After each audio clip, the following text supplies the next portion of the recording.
Hey everybody, hope you're doing well. It's Darren. I'm back with another episode after a few months. I've had to spend some time away from working on the show because I had several different personal things come up that I had to attend to. Um, and maybe I'll get into those later when I'm able to spend some more time on the show. But for now, just know that I haven't quit on this, so it may look like it because you don't see anything for quite a while. But I'm still here. I still have plans for doing stuff. I just got overwhelmed with multiple different personal things that I had to attend to that take priority over anything else. And I wasn't even planning on making a video right now because I still have a number of things that I should be doing at the moment, other than this. But I wanted to respond to some more recent nonsense, and I'll get into that in a minute. First, before I do that, maybe want to remind everybody about our other show that we support, the Red Star Report. Has really been doing some great things over there.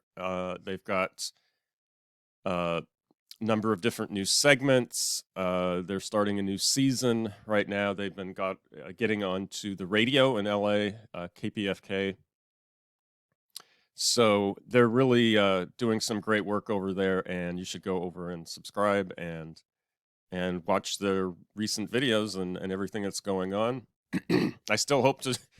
I still plan to do some new segments with them. I did a couple previously, but again, I will not be able to do that till I have more time, and that's not going to be for probably another couple months. So the reason that I felt just I had to come on and make this kind of video had to do with some recent nonsense that is going around. And this has to do with Marjorie Taylor Greene. Again, for the second time, I think about a year ago she did this. She made a tweet about national divorce. Now, I'm not on Twitter. I don't really have any desire to go on Twitter. It just seems like a waste of time. I guess I should do it to promote social media for the show, but I just can't stand the place. I read, some of the tweets. I'll search and maybe look at them for a little bit, but I just do not want to get sucked down that wormhole. So I heard about this just indirectly.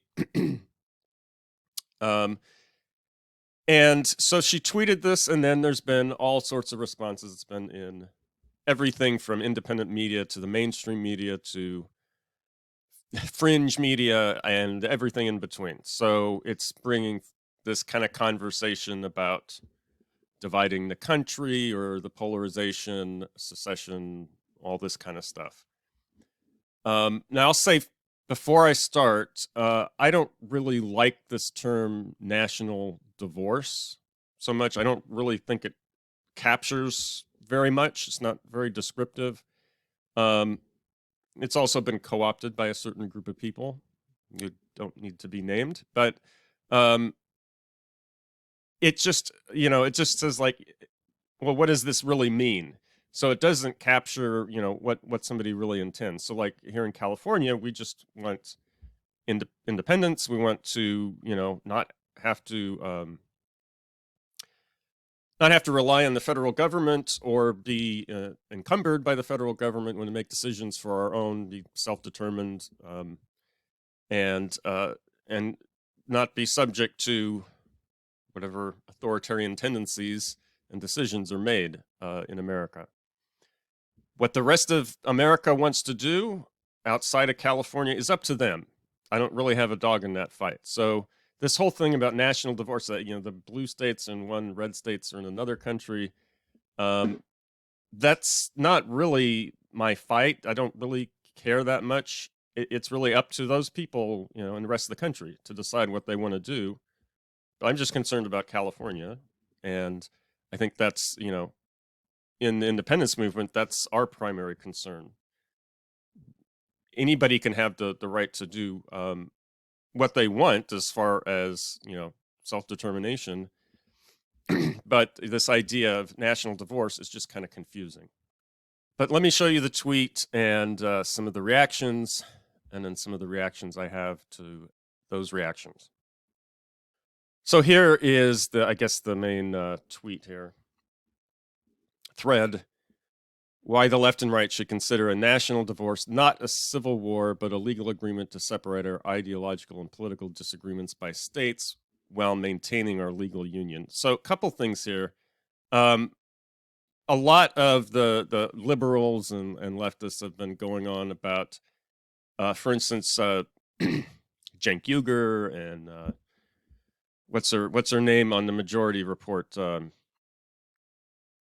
Anyway, they immediately go to, well, she's calling for civil war.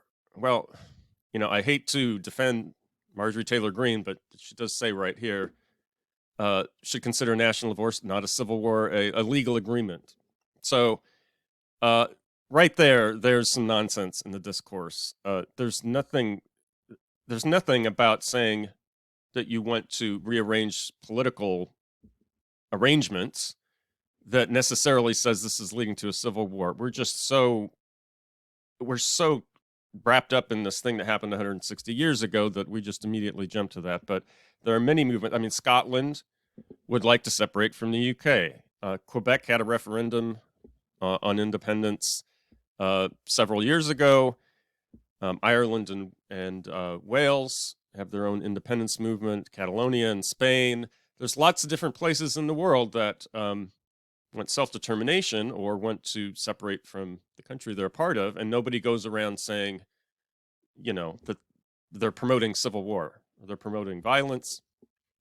So why do people do it here? It's a complete leap of logic that just has no basis. On the other hand, she says here, while maintaining our legal union. So I don't know how you have a legal agreement to separate and maintain the legal union. Is she calling for a modification of the Constitution, or I don't know. This is what I'm saying about this whole notion. When you just put this phrase out, national divorce, is kind of meaningless. Oh, and then she goes on to some right-wing nonsense about irreconcilable differences and why they're fed up. Okay. Imagine if America decided to just go ahead and have a national divorce. Hollywood elites and celebrities and all the brainwashed leftists, women who watch The Nasty Woman on The View, men who identify as women, and Democrat voters who suffer from lifelong debilitating disease. Trump. She's really doing her best Trump impersonation here, isn't she? Yeah. They could live in their safe space blue state, so that's ironic.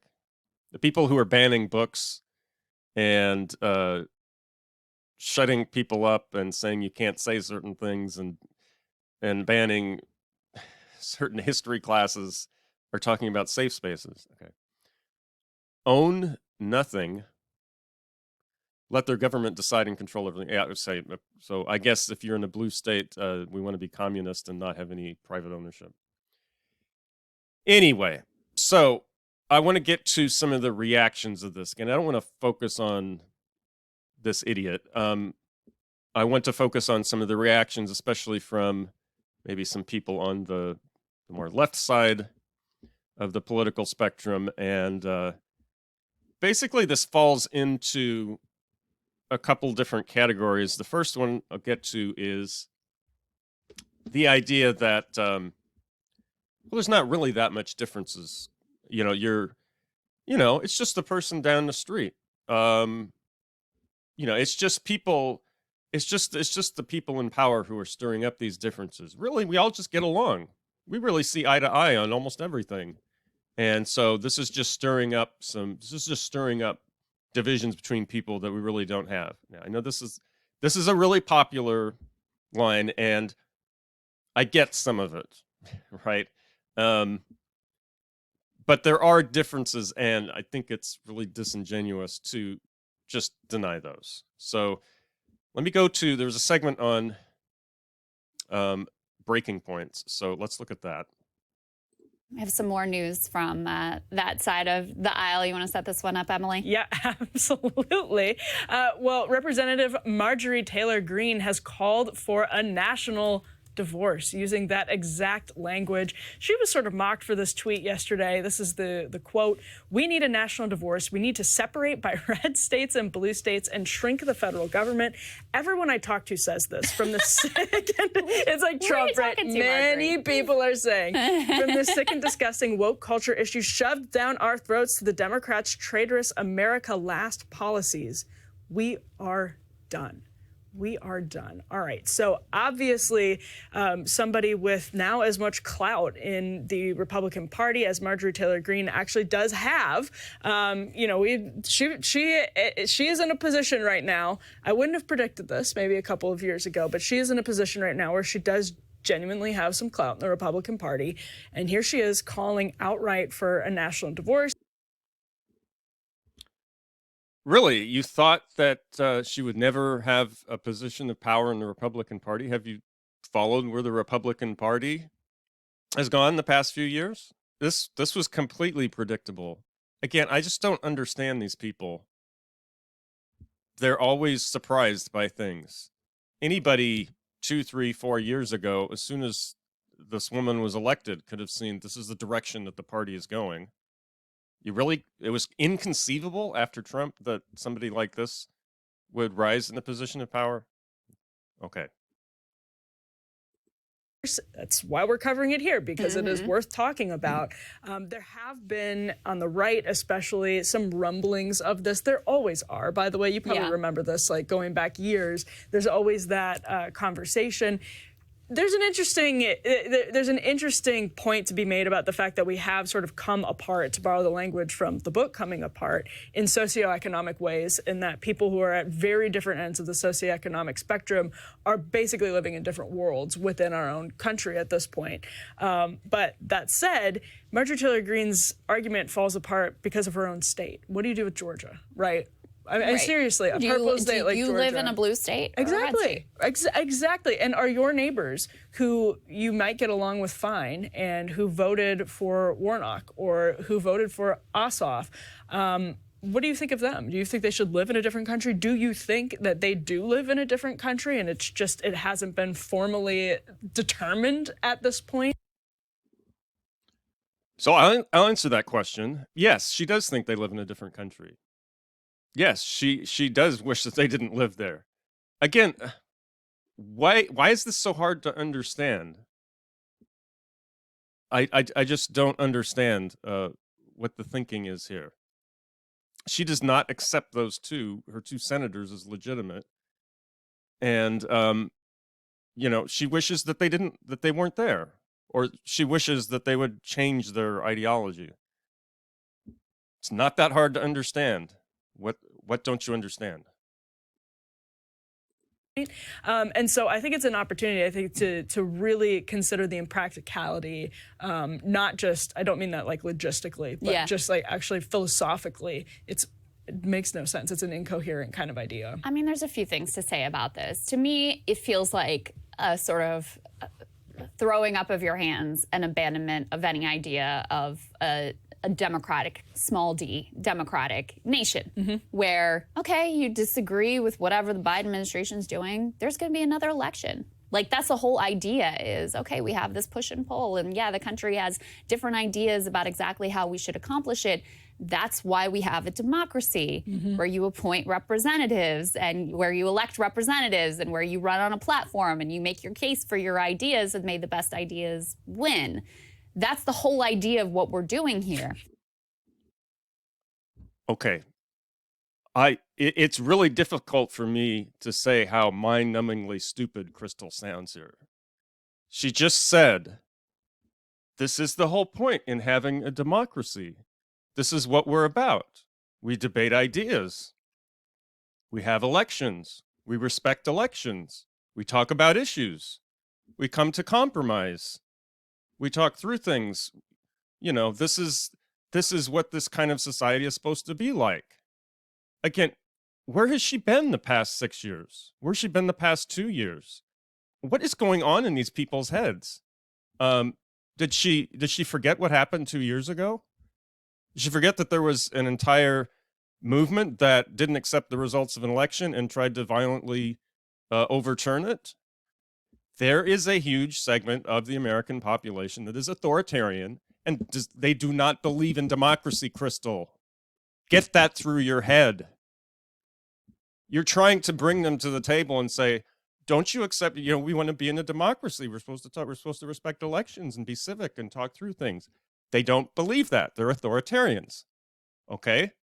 They want to impose their views on everyone else. They don't share your values. Why is this so hard to understand? Number two is, part of why I wanted to cover this, because we don't cover the utterances of Marjorie Taylor Greene all that often on this show, is because it's really the polar opposite of the view of the country that we believe in and are trying to promote with this show. I'm sitting here with you. We have some different ideas about things. Sagar and I have some different ideas about things. And in no world am I like, this is irreconcilable. We must get a national divorce.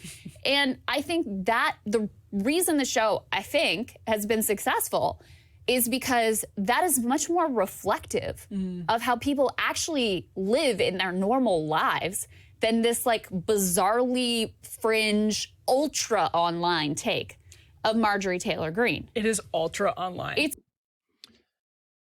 Okay, so here we get to another couple points that these people love to throw around. Number one, this is just an online phenomenon. It's just the Twitterverse. You only see this kind of stuff on Twitter. Well, last time I checked, there was 100 and something million people that voted, and not all of them are extremely online on Twitter. Okay? So I went through the breakdown. If you go watch my last video on the midterm, I kind of went over rethinking what happened during the midterms. You'll see there's a split in the country between the middle of the country and the coasts. And so this idea that this is only online, or it's just people that are on Twitter, there's millions and millions of people in the middle of the country that are voting for this, and they're supporting this kind of thing, and they're not extremely online, and they're okay with it. So this is more than just something that's happening online. It's something that's happening everywhere. And the second thing that I can't stand, and this show is famous for it, is this idea, it's this red-brown kind of thing, the populist left and the populist right, we can really talk to each other and come together, if we just talk about, no. Again, I went through this before. These people, they don't believe in compromise. They don't believe in democratic norms. So you're not going to just sit down and talk with them and hash things out. This has happened so many times in history. It's embarrassing to think that Krystal thinks this way, that this is a good road to go down. I don't understand it. It's only if you're she says everybody I talk to says this. Are you only talking to the worst people on Twitter? Yeah. Because that's what the view of the world you would get is if you spend way too much time down a rabbit hole on Twitter or Getter or True Social or whatever your social media of choice happens to be. But if you're actually existing in the world and living with your neighbors, many of whom may have different ideologies and vote for different politicians than you, this is not the experience of the country that most people have on a day-to-day basis. I live in a county that is quite conservative and has been for a long time, voted for Donald Trump. This is where I was born and raised. And again, at no moment have I been this is irreconcilable. We need to give up on democracy and just split at the seams. Okay, so at no point have you said that you have irreconcilable differences with these people. So I think this says more about Krystal's politics than anything else. She said, yeah, there's just people that live next to me. They vote differently. They voted for Trump. Whatever, we're all the same. We just have some disagreements. Okay, but somebody is banning books.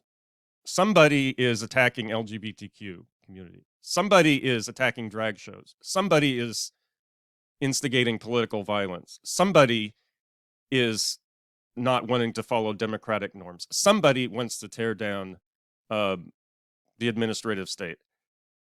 Somebody wants to strip reproductive rights. Somebody wants a federal ban on abortion. Somebody wants to impose religious beliefs on the entire country.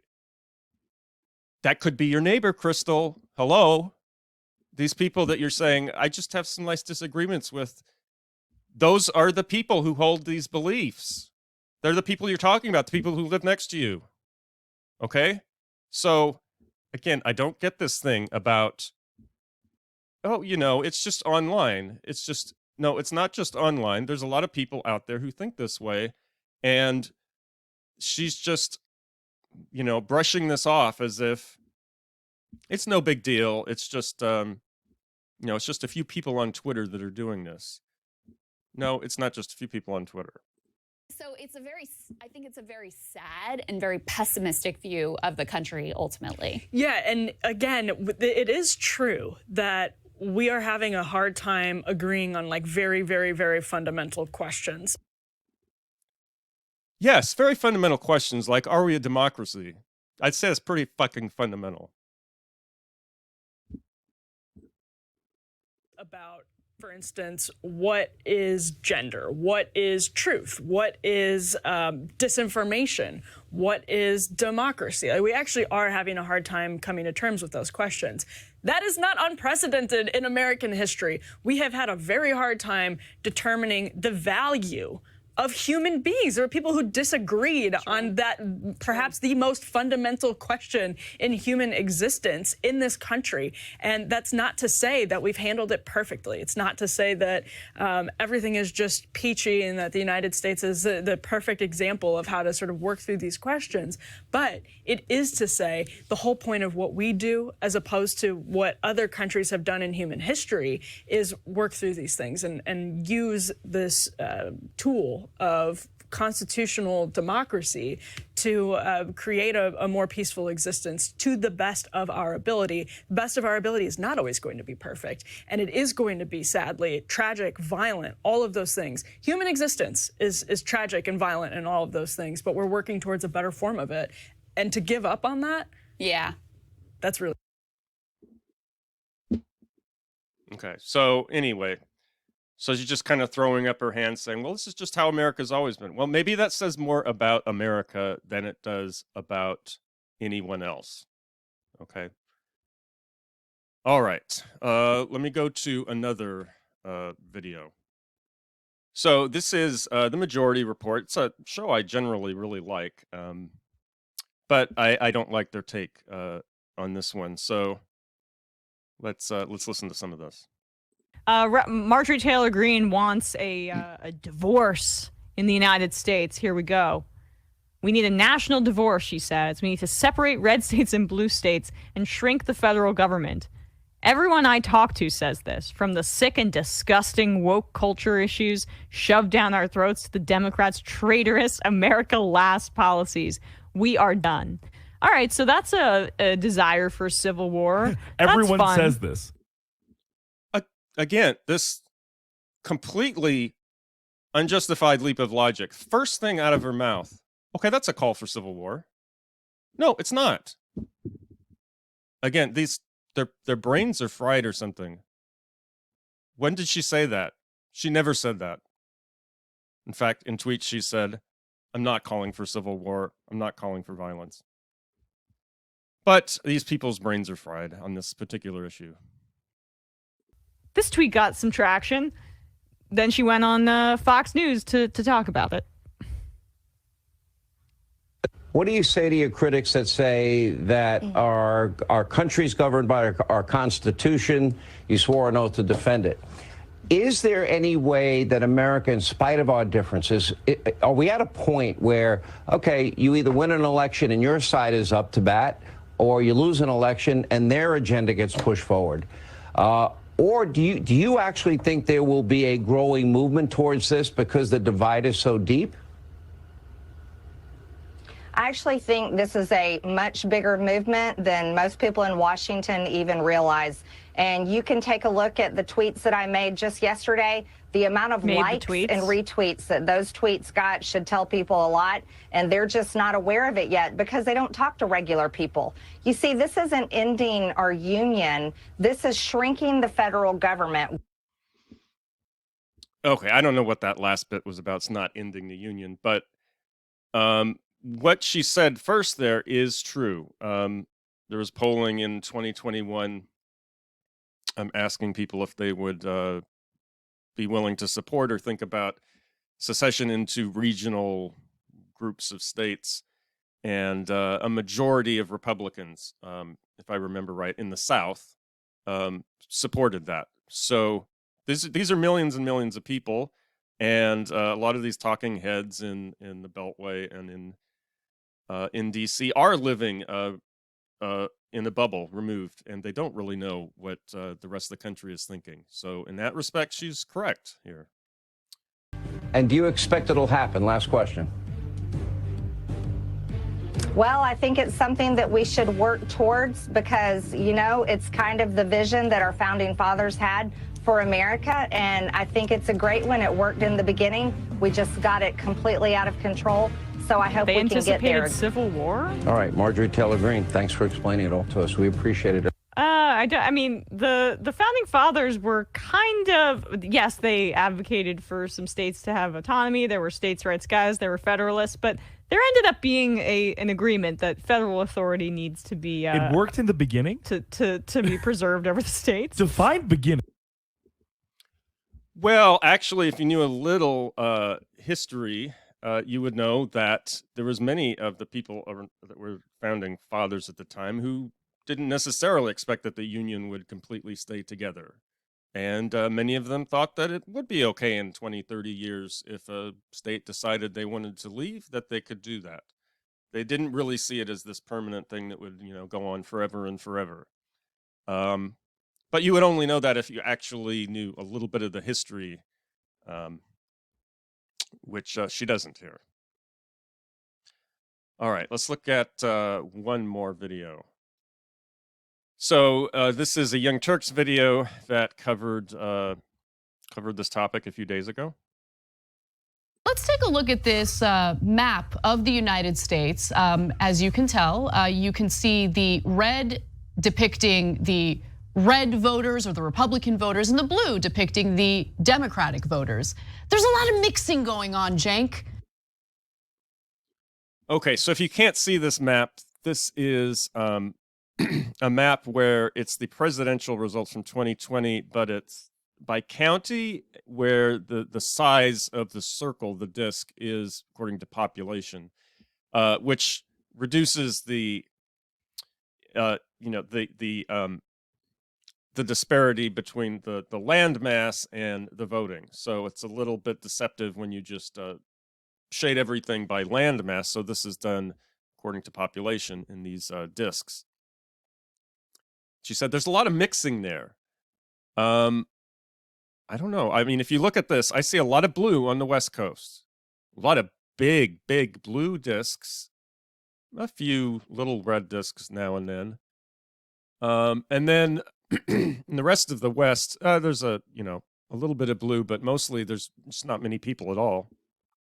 And then east of the Rockies, I see a lot of red. They're little red, but it's pretty uniform.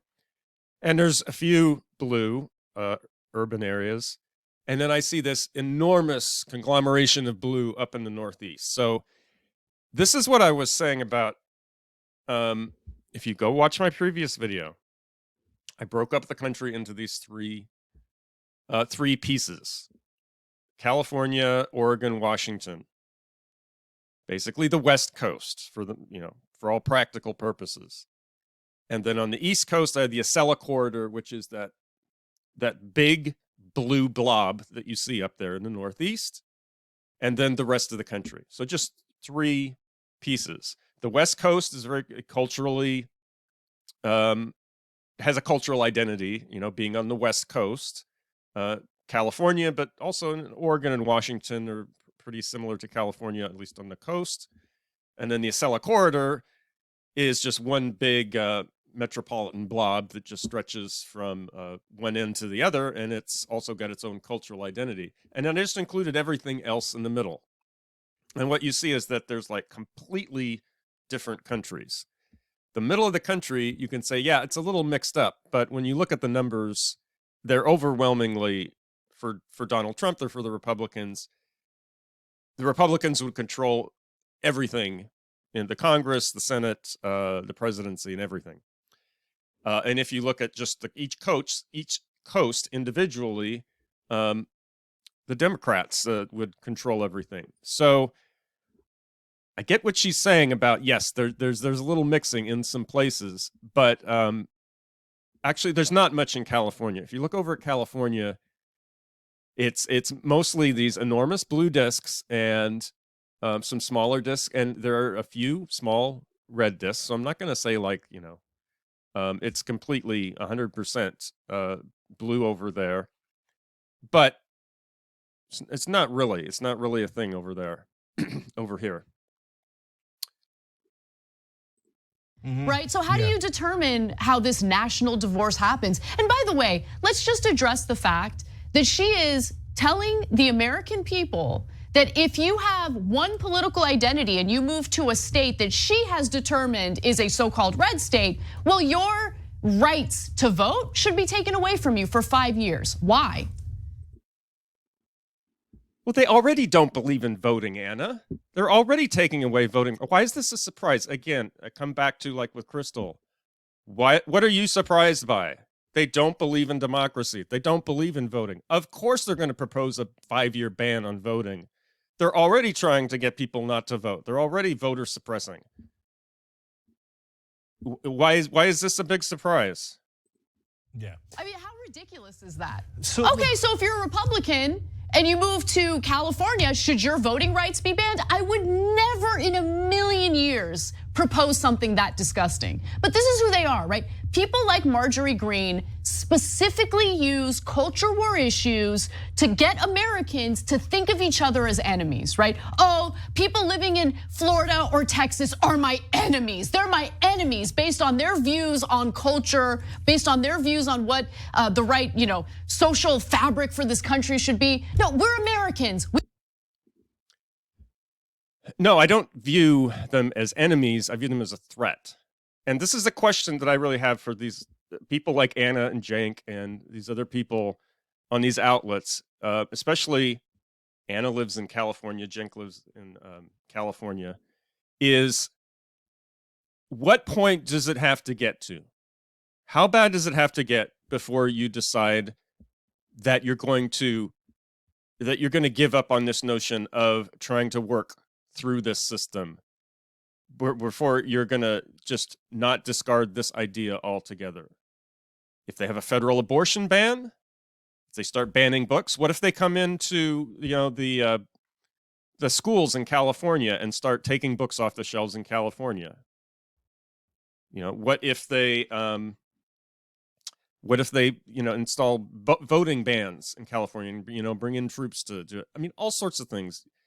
What if they outlaw same-sex marriage and revoke the licenses, same-sex marriage licenses of people who already have them? And this is not even to get into just the policy differences and the enormous hurdles of being in the federal system that we have of getting any progressive policies through. But how bad does it have to get? If America is actually goes down this fascist direction, this authoritarian direction, and they start to impose things on us, they start to impose these draconian policies, how bad does it have to get before you say, okay, I'm going to consider this, I'm going to think about this? That's the question I have for Anna and Cenk and these people like this. We might have disagreements, but guess what? There are a lot more agreements among Americans, regardless of their political affiliation, than people like Marjorie Greene would have you believe. In fact, let me give you some examples. Sorry, Cenk. This kind of garbage really does fire me up, because we got to stop fighting each other as ordinary Americans and really look up at people in power who have an interest in dividing and conquering us. So, interesting poll that didn't really get much coverage. This was done by YouGov. They looked at voters between January and September of 2022, and here's what they found. 73% of Americans think teachers should get paid more. 61% support policies that would prevent landlords from raising rent. 65% of Americans have an unfavorable view of Mitch McConnell. Hear to that. 60% of Americans support more spending on public housing. 67% support the government offering medical debt forgiveness. 79% of Americans have favorable views of Social Security. 79% have a favorable view of Medicare. 77% have favorable views of other social spending programs, including disability insurance. You want me to go on? And are any of those numbers disaggregated by geography? So I've never seen, they're all nationalized. All of these polls that these people cite about how we all agree on everything, 60, 70, 80%. They lump the entire country together. And again, in this video, the last video I made, if you break the country apart into these cultural pieces, you'll see there's very different ideologies. And never in any of these numbers do I see them, well, I'm sure there's some that do it, but it's not very often, or if it's hidden, it's in like crosstabs and things. But I rarely see these numbers presented disaggregated, especially disaggregated by, okay, here's just the West Coast, here's just the Northeast up there, DC and that whole region, and then the rest of the country. My guess is, and I really suspect this is true, that when you do disaggregate it by that, the numbers, of course, on the West Coast and in the Acela corridor, those numbers are going to be even higher. It's not going to be 60, 70, 80%. It's going to be 70, 80, 90, 95%. And in the middle of the country, the South, the Midwest, these other areas, it's going to go down to maybe even less than majority support. So majority of people in the middle of the country actually disagree with those. They don't support social programs. They don't believe teachers should be paid more. They don't believe all these things that you're talking about. Maybe some of them do, but it's definitely a lot more split than you're presenting it. So that's what I would say in response to this, is where are these numbers disaggregated? You can't just throw the entire country together and say we agree on it when there's huge population centers on the West Coast, huge population center in the Northeast, and then just disregard that fact. Supporters of Marjorie Greene, I'm trying to be calm and reason with you, okay? I don't think you're necessarily a bad person. I just don't think you maybe have thought about this enough. Okay, all the gay teachers, transgender students, whatever, they're purged from the school systems across the country. Okay, how are you gonna pay your rent or your mortgage? What about your medical bills? What is Marjorie Greene and honestly the entirety of our legislature doing to improve your life right now? They don't care about that. Again, this is the whole point of these authoritarian movements, is to distract you from that. And that's what they're doing. They don't care. They will go to their grave poor and miserable and impoverished and lacking in everything they need, as long as they can look down on somebody else. A huge part of the American population, that's what they think. Okay? So you can try and talk to them about it. I don't know. I think it's kind of wasted time, but anyway, you go ahead and do you. Nothing. So if that is what sustains you, if hating on others, getting people fired, if that's what feeds you, keeps you nice and warm at night, puts shelter or a roof over your head, great, except it doesn't. In the end, you're still struggling and you still have lawmakers not representing your best interest, but distracting you with whatever hate that they're instilling in your heart. It's disgusting. Yep, and they eat it up. Okay, so that's what I wanted to talk about today. As I said, just a lot of general nonsense out there. And I think here in California, we should just keep our eyes on the ball and not get distracted with this kind of stuff. And just keep on keeping on. So I will be back in, I don't know, a few weeks, few months, once I kind of get caught up on other obligations and things that I need to take care of, and then I'll see you then. So hope you're having a good day and good week, and I'll talk to you later.